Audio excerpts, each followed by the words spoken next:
Sinaunang area guys. Dahil marami akong nakitang tuna dito sa ispat kong ito. Yan o. Oh, walang kawil yan ha. Ito yung pambungad na area guys. Sa umaga. Yan o. Lagyan natin ng maraming pusit.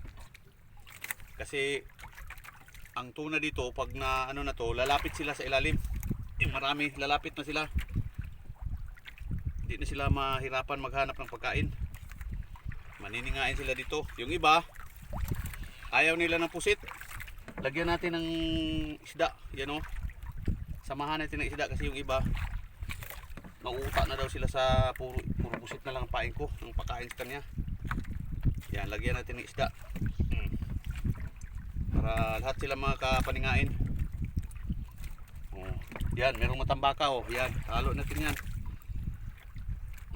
May dala ako ng matambaka guys. Binili ko to sa palengke. Yan, yan. Gamitin natin para yung kuan, yung mga isda lahat maglapit sa ilalim. Maningain silang lahat dyan. Puro sila makapaningain, pero walang kawil yan. Pampaano lang yan, pampalapit. Yan o. Yan o. Para lalapit sila. Yan, dalawang ikot. Ganyan o.